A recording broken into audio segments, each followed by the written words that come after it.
vika zvavo mudzimba.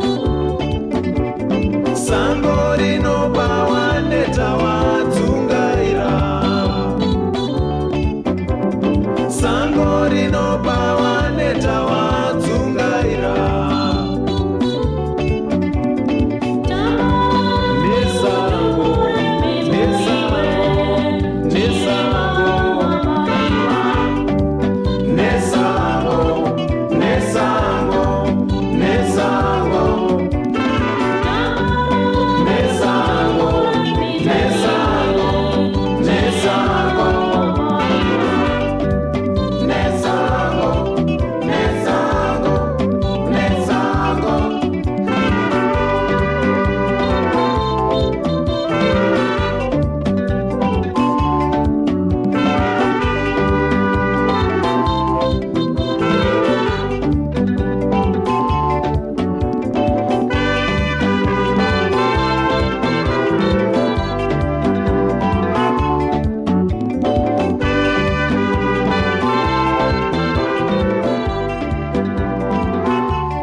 Greetings, and more greetings to you good people. My name is DJ Holly and welcome to Point 5 Creative Studios. Chitubu che content, chitubu chisingapo chitubu chinonwa nemunhu wese, chitubu chakavhenekwa chikaongororwa nana mazvikokota kunzi aiwaka. Chitubu ichi chine content iri healthy, content iri clean, content yakachena yakakodzera kunge chikonsumwa nemunhu akaita kunge iwewe. Ndosaka uri panapa muzuva ranhasi. So if it's your first time here, dzvanya subscribe button and the notification bell so that you don't miss out on any exciting content uploaded. Asi kana wanga wagara uri mugari wepanapa, dango kutenda nekuita sei nekukunudza kubhadhara rent. Thank you very much for supporting Point 5 Creative Studios. Right, musoro wenyaya mauona. Ndo zvatoda kuti timbokurukura kuti tinomubvisa sei Mnangagwa Wacho Tatotanga Kurwisana Pachedu.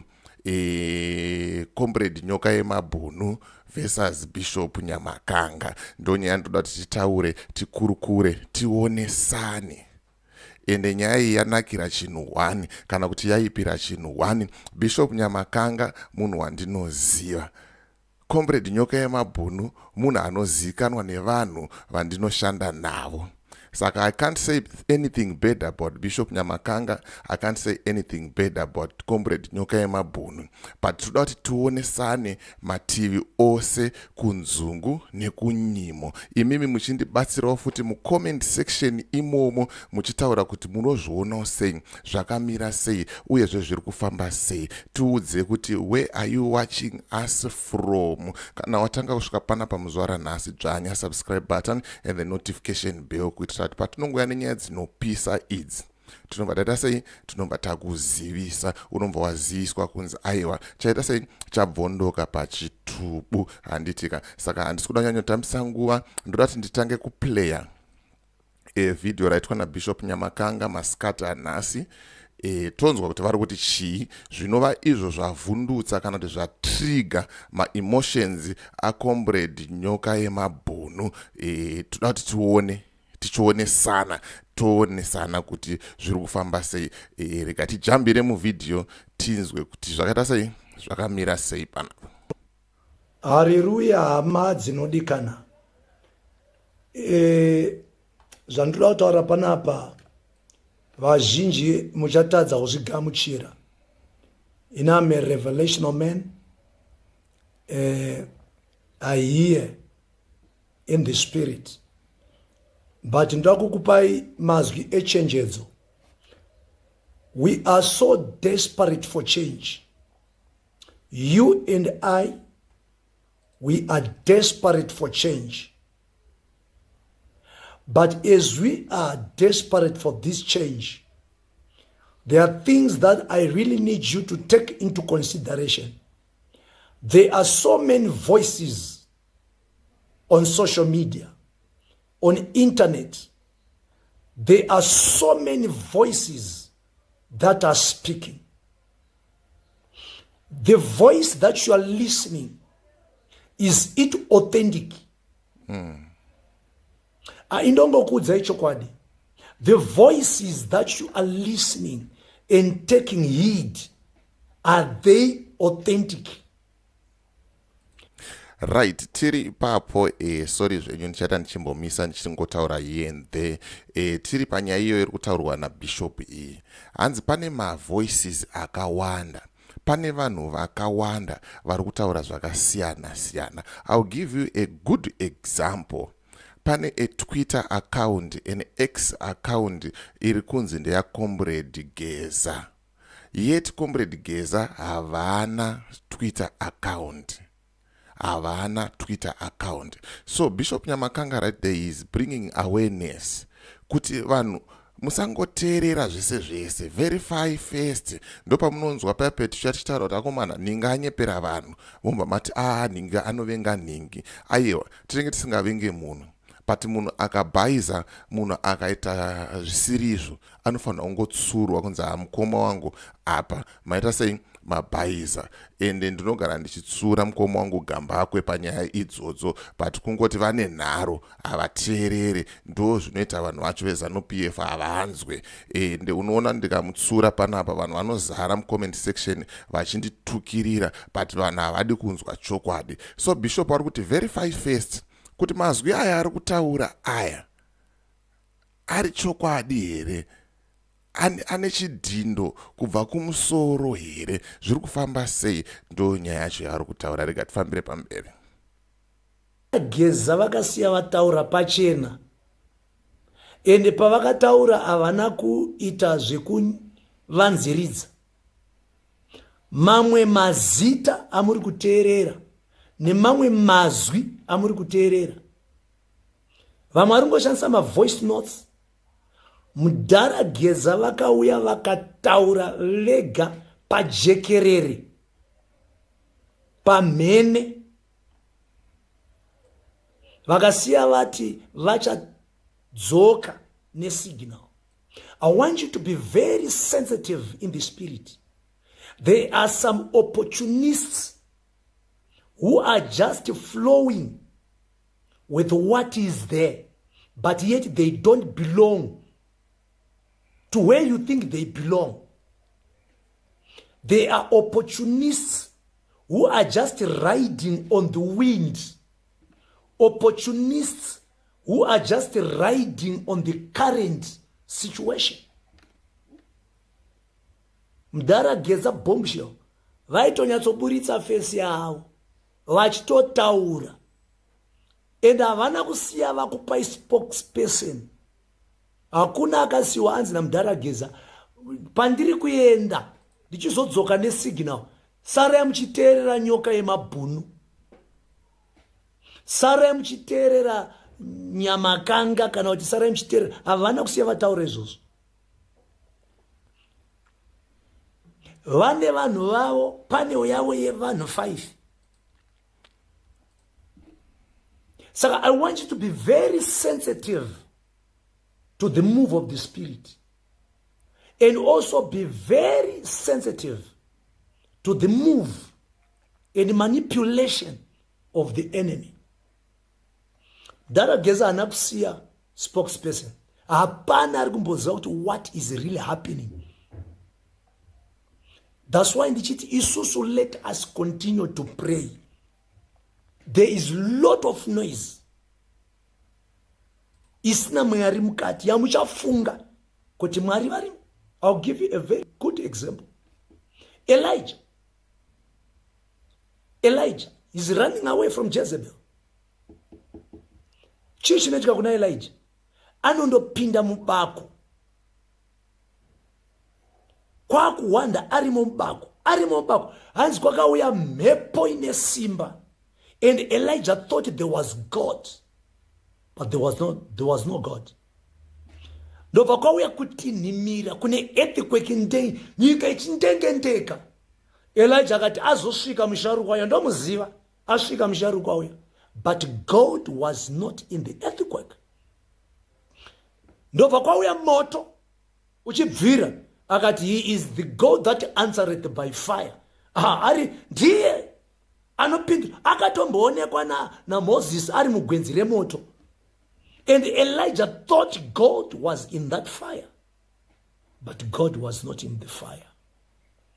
Agara manje achitanga apererwa. Ndakazonzwa kamhepo kaifefetera. And a small still voice. And God was speaking to Elijah. Saka this lot of noise, and this kuti yakaipa, but be sensitive to the move of the Holy Spirit. Mamwe mazwi amuri kunzwa ati haana geza mukati. Ndozvandiri ndotanga ndopesa nevanhu vazhinji. Haana geza mukati. Uri kuona kuti Moses akwira gomo kundopiwa mutemo ine gumi. Church inosara, nation inosara, Zimbabwe inosara naAaron. Vakati tigadzirire chimwe chimwari. Mwari watinoona. As of this Moses of yours, we don't know what has happened to him. It was majority. The noise of majority. The noise of majority. Yakaita kuti paumbwe chimhuru chikatambirwa, yet there was no God in it. Now could I be sensitive? Handisi kuti musateerere nyoka yemabhunu, muteerere. Handisi kuti musateerere chimama, muteerere. But Ndarageza haana kusiya spokesperson. Haana kusiya spokesperson. Akatisira shoko rekuti ndichadzoka nesignal. That's the signal you have to wait. And how do you wait? We wait for this signal. Prayerful. Let us pray. Be very careful. There's some other people who are opportunists, who are just riding on the current events that are taking place. But you and me, we are the watchmen of this nation. Let us remain in prayer. May God bless you and may God bless. Right, yeah. Ndo angari mashoko a bishop ayo. Kuti hanzi pane vamwe vanhu vanozongoda kungojambira muchino nekuti chino chasumuka kudhara. I'll give you a good example, a very good example ndeya Savior Kasukuwere. Kasukuwere akatosvika pakubhadhara mari dhara B vakamukwidza ndege kuti auye kuSouth Africa azomita interview simply because paita egeza wave. Vakuda kuzvikwanisa muchirongwa, kuzvikwanisa pachi muzvino. Ndo vanhu vari kutaurwa naBishop kunzi aiwaka vanhu vakaita sei ivava vangwarirei, because dai wanga uri munhu ane relevance. Ndichangopa reference saka Sukuwere ndiye mukoma wangu wandingobata zvangu zvanhasi gamba kwengatimbomusiyai. Dai wanga uri munhu ane reference, ane relevance panyaya idzi, there is no need yekuti unobhadhara a journalist kuti abve kuZimbabwe ouya kuSouth Africa kuzokuita interview. Ende waakuzviita kunge uri kutokwana muzvino, kunge uri kutoziva kuti zvinhu zvacho zvakamira sei. Ndo vanhu vari kunzi naBishop waite sei vangwarirei. Tisingatambise nguva, regai tijambire ku voice note respond ya comrade Nyokayemabhunu. Right, ma comrades kanjani masikira sei maZimbabweans. Manherano ndati ndiyambire uyo anosviti Bishop Nyamakanga mutengesi uyo. Nyamakanga ndinoziva nezvake. Nyamakanga mutengesi anga ari part of the guys akanga dzaronga demonstration muna September last year against nyaya dzine chekuita neSADC. Saka pamboitwa zvakanga zvaitwa zvakanzi chimbomirai. Zvanzi chimbomirai kudaro uyu ndobva abva azodzokera kumba. Aenda ikoko ndokwa kunobatwa. Aenda kunobatwa aiswa kushukuru bwekwe. Kwakutengwa ikoko nehuku. Mfunge kutengesa struggle nekuda kwohuku. Right, tisataenda kumberi ndataura kuti inini handina side randakarerekera, ndicharova kunzungu nekunyimo. The information that my comrade Nyokayemabhunu is saying right there, That's the behavior and the character of ZANU-PF people. Ndo zvinoitwa nevanhu veZANU-PF. Makanzwa poko Comrade Geza Musuno vanga vakunzi vakauraya munhu vane murder case vakaita chakati. If you just say something against ZANU-PF havakushaire nyaya. Izvozvo vanotokutsvagira nyaya votokutaurira kuti zvakazoti zvikati. Yet information iri kuspreadwa iyo, it's all lies. Because paitaurwa nyaya dzese dzesadiki idzi dzekuita sei dzemaprotest and stuff, I was part of it. Bishop Nyamakanga vanambobvira vabuda muZimbabwe, vakanga varimo muZimbabwe zvinhu zvese zvichiita sei zvichiitika. Tati toda kurova nyoka mhenyu, toda kurova nyoka musoro, ichiita sei imva yafira ipapo. Totangoonesa chokwadi, totaura kuti bishop watadza pakati, Nyokayemabhunu atadza pakati, tovaka nyika tichienda kumberi. But chigemu chekuzoti kana munhu ataura zvisiri kuwirirana newe wotanga kumugaslighta uchitaura kuti hanzi akazoti akati. That's the nature of ZANU-PF. That's the same reason tiri kutraya kubvisa vaMnangagwa pachigaro, so that tinosununguka, people can have freedom of speech. Freedom of speech ndo inodiwa kuti munhu ataurewo zvaanoda. Anokwanisa kutaura kuti nhasi handisi kuda mavheji, ndiri kuda nyama, haurohwe mumba. Mwana anokwanisa kutaura kuti aiwa ndoda kumboenda unotamba panze, kana kuti baba manonoka kudzoka, kana kuti zvinhu zvako zvamira zvakadai, so akasununguka. Saka the same thing chatiri kuda kubvisira vaMnangagwa pachigaro, that's the same character Comrade Nyokayemabhunu is showing us right now. Rega titangidze titere voice note rese tinzwe. Right, comrades kanjani masikira sei maZimbabweans. Manherano ndati ndiyambire uyo anosviti Bishop Nyamakanga mutengesi uyo. Nyamakanga ndinoziva nezvake, Nyamakanga mutengesi. Anga ari part of the guys akanga dzaronga demonstration muna September last year against nyaya dzine chekuita nesadiki. Saka pamboitwa zvakanga zvaitwa zvakanzi anochimbomirai. Zvanzi chimbomirai kudaro uyu ndobva abva azodzokera kumba, aenda ikoko ndokwakunobatwa. Aenda unobatwa aiswa kuShukurubwekwe. Kwakutengwa ikoko nehuku. Mfunge kutengesa struggle nekuda kwehuku. Abva apiwa huku naED, apiwa 15,000 huku dzaakapiwa kwakudzichengeta kuwater forest kumba kwakeko. Apo huku twake toto ndozvasaka zvino asisina akutamba politics the double standard. Andi mazviona ka? Saka iwewe Nyamakanga nyaya dzako dzauri kutaura uchiti Nyokayemabhunu hapana munhu akambogeza, hana mbobvira asiya spokesperson what. We are playing with the fire. Rika ndikutaurire. You are small boy. Andiri kunzwa. Rika ndinatsokubudira pachena, you are small boy. Andikuverenge pauri pa ndingada kudhira newe. Mangwana chache ndada kuzodhira newe. Ndopedza newe kusati ravira. Zambobva zvotraya isa futi imwe video uone zvandiri kuita. Isa futi imwe video Nyamakanga ndiri kubhejera kudai kana uri murume isa futi imwe video uone zvandiri kuita before mangwana asati ravira. Andi wazvinzwisa. Don't play with the fire. Wakutambira koko hakusitombori right. Wanzwa. I've been pushing this struggle even Geza asati amboya papress. Murunzwa. About this issue.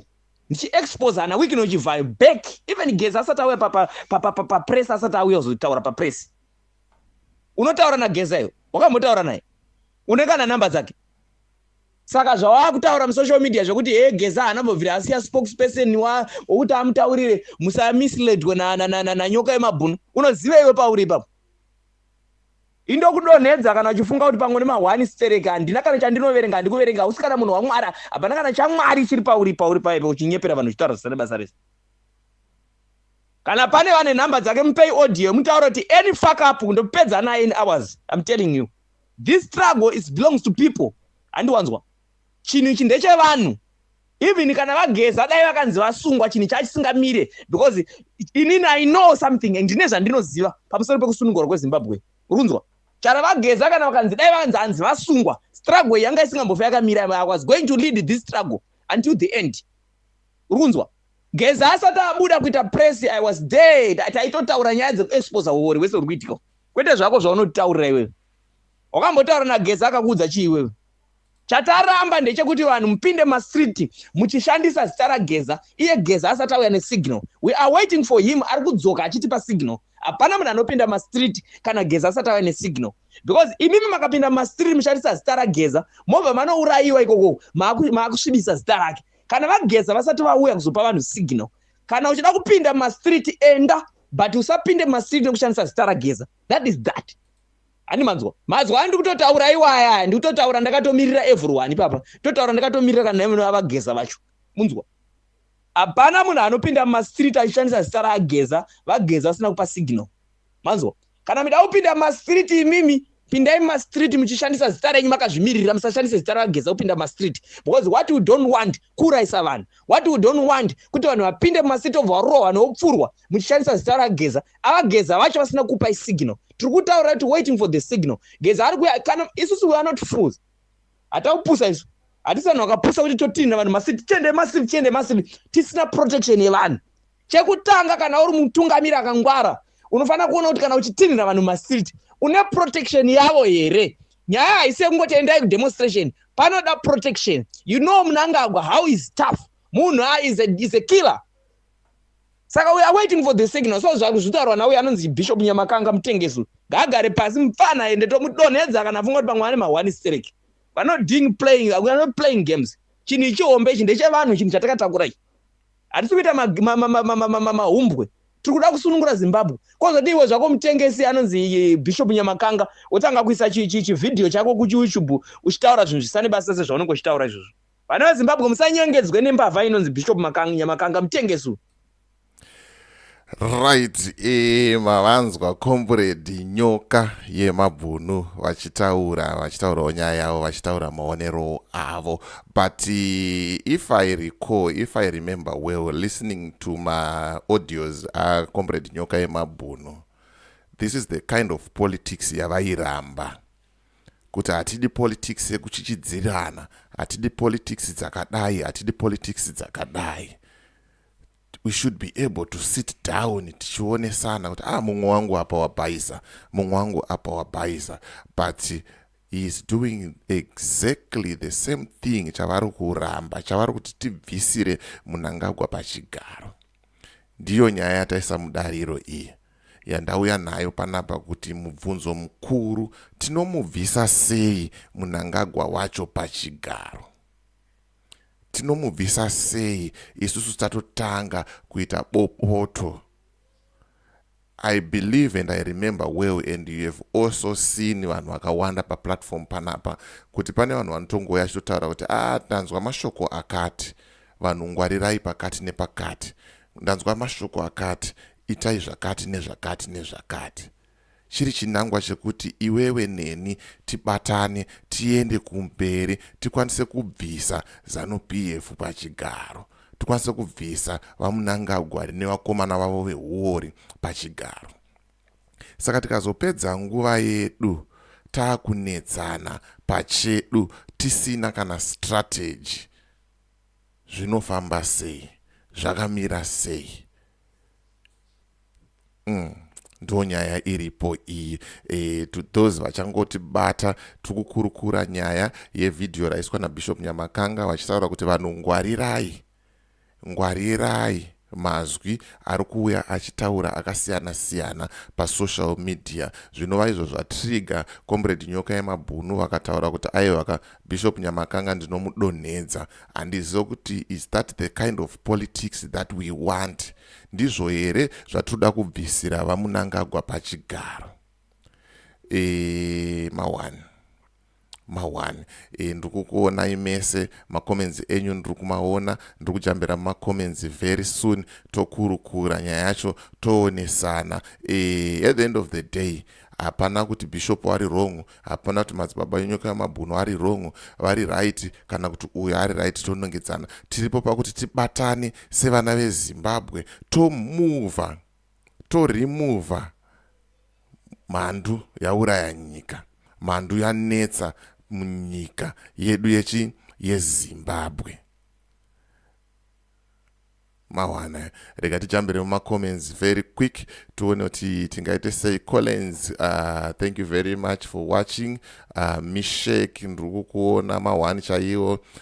Prosper Ben, Molin, Steve, zviri sei muri kuita sei zvenyu, muri kuionawo seiko nyaya iri panapa nditika zvikanzi panapa. Let me just read this comment. Zvikanzi, guys, stop causing confusion. The goal is Mnangagwa to go. Do not talk of Nyokayemabhunu and Geza. All Zimbos get the point. And Mnangagwa to go is okay. Let me read it again. All Zimbos get the point. The end is Mnangagwa to go. Simple. Ndo nyaya iripo chete. Hapasi kuda kuti uzoti inini ndini ndakatanga struggle, inini dai pasina inini ndakazoti ndikati ayewaka. Unenge wakutozviitira for your own benefit. Tikutaura kuti the goal i1 ngati for a start. But tichitoenda kumbereka ZANU-PF yacho vanhu havasi kutoida. People, they are only supporting Geza simply because auya ndiyega akwanisa kumira akafoni kuna Mnangagwa akataura zvaari kutaura. So people, they are supporting him. Ndo nyaya iripo zvamanje manje handitika. Zvikanzi pana Emily, that's powerful. Mnangagwa akataura akati ndichapindawo pa social media toita sei ndichapinda pa social media tichivhiringana nemi. So people should be very careful. Exactly. Vanhu vari kupiwa mafoni vanhu veZANU-PF kuti hanzi pindai pa social media muite sei muvarakashe vanhu. Pindai pa social media muvarakashe. So to be honest 100% ZANU-PF taneta nayo. The structures of ZANU-PF ari kudhaka vanhu. Tinogona kurimuva Mnangagwa nhasi chaiye toisa Chiwenga mangwana kana whoever anopinda. But if the system, if the structures of ZANU-PF are still the same, hapana tinoramba tichingotenderera panzvimbo 1. Saka to be honest with you, vanhu ZANU-PF havasi kutoida. Anything chine chekuita neZANU-PF, people they are tired. Ende kutotanga kutofarawo recently kuona vanhu vacho veZANU-PF vakutoirambawo futi kuti ZANU-PF hatisi kuida. It's simply because kuti vaona kuti zviri kuitwa izvi hazvisiri izvo. Zviri kuitwa izvi hazvisibo. Vanhu vari kumbunyikidzwa kodzero. Vanhu havasi kudya zvakanaka. Vanhu havana mabasa. Mvura haisi kubuda pamatepi. Vana vari kuswera vachiita madrugs, chifambi, umbavha. Weekney vari kuswera vachidoneta mota yemari yegoridhe yaanenge aba, ende vanhu vanoswera vakanyarara. Hanzi mapurisa anotoziva macases amagaya ariko kuwaterfalls akawanda, but vanoregedza kuinvestigata magaya. Vanonotanga kunoshungurudzana naMaigeza, wotanga kunoshungurudzana naBlessed Mhlanga ari kuita zvake basa rake. Arindobvumirwa nemutemo kuti aite zvaari kutoita izvozvozvo, anobvumirwa. But vanhu varinge vakanyarara vakapeta muswe vachiita kunge vasita sei vasiri kuona. Ndo nyaya iri panapa yekuti at the end of the day tinoswera tichirovana neconfusion, tichitukana, tichiita sei. Zvikanzi Bishop is talking about Nyokayemabhunu, plain and simple. Who made him a spokesperson? I don't think anyone made him a spokesperson, because if Nyokayemabhunu was part and parcel of that team ya Comrade Geza, tingadai takamuona pa panel, angadai aripo, kana kuti vangadai vakazoti signal ichazouya muchazonzwa. Saka hapana spokesperson wemaWolves kana kuti wetimu yaGeza. Munhu ari kungopushawo agenda yekuti tibvisewo Mnangagwa, semadiro ari kuita Bishop kuti vabvisewo Mnangagwa, madiro auri kuita iwewo kuti tibvise Mnangagwa. Handitika zvikanzi Nyamakanga must stay away from this, he is causing confusion. ndo maonero ake aya. Tataura panapa kuti hapana ari wrong, hapana ari right, but tiri kuonesana kuti zviri kufamba sei, zvakamira sei. And I think 2-3 days ago ngrini ndataura kuti madzibaba Cde Nyokayemabhunu ndakavasendera message tikatombokurukura, and titori munzira yekukurukura kuti tiuye nawo futi paplatform tikurukure tionesane, because at the end of the day tinofanira kuleader by example. Nekuti isusu taneta boys hatichada, zvakudhaka zvinhu izvi, zvakudhaka to the last number, zvakudhaka, hazvisi kutombonakidza kana kana ka1, hazvisi kunakidza kana ka1. Taakudawo change, zvinhu zviite sei, zvishanduke. Saka the only way iripo yekuti tikwanise kukudubura mukomana aripo pachigaro tipinze mumwe ndiyo iyi yaGeza yavari kutaura Comrade Geza. Saka isusu vana veZimbabwe tadati handi tinosupport, takamirira signal ikauya toita sei, tobvisa vaMnangagwa pachigaro. Zvinotera tozoita sei, tozozviona. But at the end of the day, Shiko, we are behind you fellow Zimbabweans, but we don't know Shona. At least comments must be written in English, please. In Botswana. Okay.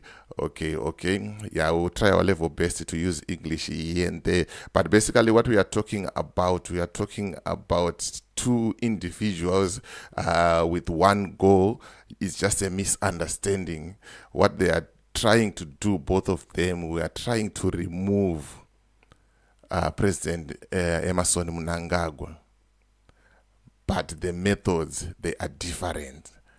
So it's just a misunderstanding between the two. That's why I'm saying, are we going to remove? How are we going to remove Mnangagwa if we keep on fighting among ourselves? Tomubvisa Sei.